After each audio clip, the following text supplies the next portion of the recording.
Es un clásico, ¿verdad? Seguir una receta al pie de la letra con toda la ilusión de sacar un pastel esponjoso, húmedo, y al final del horno sale algo denso y seco. Es de verdad una de las frustraciones más grandes de la repostería en casa. Bueno, pues hoy vamos a resolver ese misterio.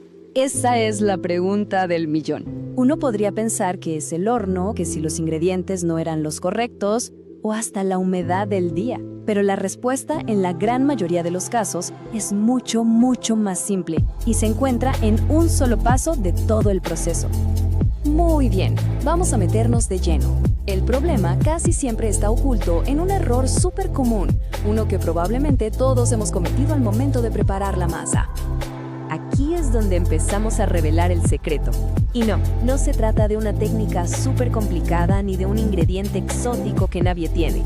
La verdadera causa de esa textura tan decepcionante se esconde a plena vista, justo en el tazón de mezclar. Así como se oye, un simple error de mezclado. Es algo que se hace con la mejor de las intenciones, pensando que así se está perfeccionando la masa, cuando en realidad se está arruinando por completo. Es casi una trampa. Y aquí está. El culpable es mezclar de más la harina una vez que se agrega a los ingredientes húmedos. Ese impulso de batir y batir hasta que no quede ni un solo grumo es, irónicamente, lo que termina arruinando esa textura delicada que tanto se busca. Pero, a ver, ¿por qué? ¿Qué es lo que pasa exactamente dentro de la masa cuando se mezcla de más? Para entenderlo, tenemos que hablar un poquito de ciencia. Vamos a ver cómo funciona la magia, o en este caso la tragedia, a nivel molecular. La clave de todo esto es una palabrita: gluten. El gluten es básicamente una red de proteínas que se forma cuando la harina entra en contacto con el líquido. Es súper importante, ¿eh? Le da al pan esa textura elástica y a los pasteles les da la estructura para que no se desmoronen. El problema no es el gluten en sí, sino cuánto lo desarrollamos. Y miren, aquí se ve la diferencia clarísima. A la izquierda, con un mezclado correcto, se crea una red de gluten tierna, delicada, y el resultado es esa miga suave y esponjosa. Pero a la derecha, si nos pasamos de batido, esa misma red se vuelve dura, muy elástica, casi como la de un pan. Y eso, justamente eso, es lo que da como resultado una miga apretada, dura y seca. Entonces, el punto crucial es este. Para un pastel perfecto, la clave es la moderación.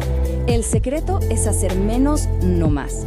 Hay que luchar contra ese instinto que nos dice que la masa tiene que quedar perfectamente lisa. La solución es increíblemente sencilla. Una vez que se agrega la harina y los demás ingredientes secos, se mezcla a la velocidad más baja o con una espátula a mano, y hay que detenerse justo en el momento en que ya no se vean grandes rastros de harina seca. Ojo, si quedan unos poquitos grumos, está bien. De hecho, es una buena señal. Esta frase lo resume absolutamente todo. Es la regla de oro que hay que recordar siempre.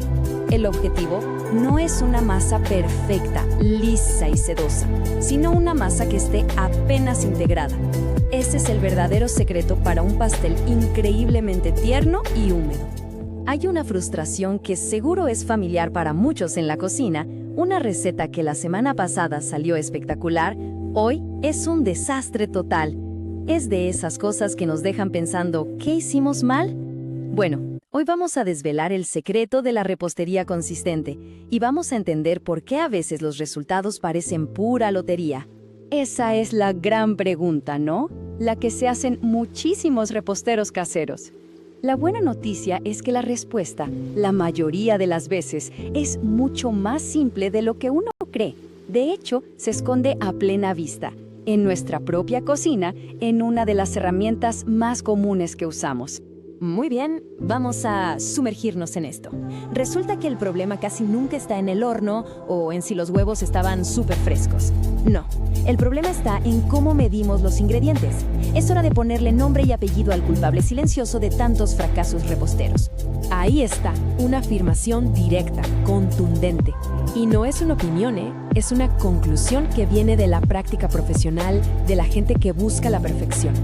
Medir ingredientes secos con tazas es, básicamente, abrirle la puerta a la inconsistencia. Miren, esta imagen lo explica todo a la perfección. A la izquierda tenemos harina compactada, como cuando la sacamos directo de la bolsa. A la derecha, la misma harina, pero más suelta, aireada. Ambas llenan una taza, sí, pero la cantidad real, su peso, puede variar un montón. Y ahí, justamente ahí, es donde empieza el caos. Entonces, si las tazas son el problema, ¿cuál es la solución? Pues la respuesta la encontramos en el método que usan los que no se pueden dar el lujo de fallar. Pasemos a conocer el estándar de la precisión. Así de claro. Y ojo, no es una cuestión de preferencia, es una necesidad. La química de la pastelería es súper exigente. Pide una precisión que las medidas por volumen simplemente no pueden dar. Los gramos son como el idioma universal de la exactitud en la cocina. Y esto nos lleva a definir bien el concepto. Medir por peso es medir la masa de algo. Y lo más importante aquí es entender que la masa es una constante.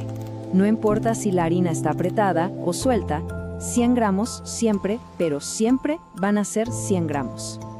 Esta es la idea central. No hay ambigüedad, no hay espacio para la interpretación. Un gramo es un gramo, aquí y en cualquier parte del mundo. Es una verdad absoluta, y en la repostería, las verdades absolutas son las que crean resultados perfectos que se pueden repetir una y otra vez. Pero, a ver, ¿qué tanto puede afectar un error pequeño? Uno podría pensar, bueno, unos gramitos de más, unos de menos, no pasa nada.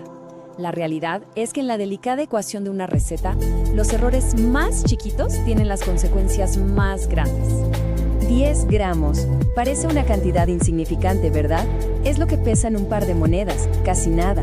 Sin embargo, en el mundo de la repostería, esta pequeña cantidad tiene un poder inmenso, el poder de transformar por completo una creación.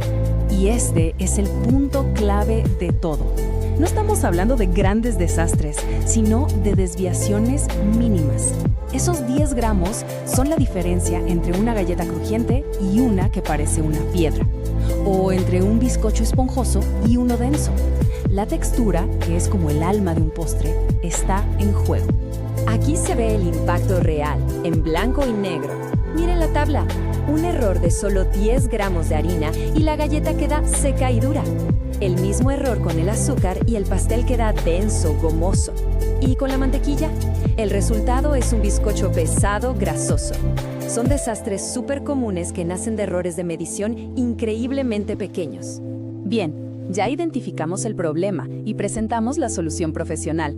Ahora, lo que toca es unir todas las piezas para entender bien cuál es el camino hacia una repostería consistente y exitosa siempre.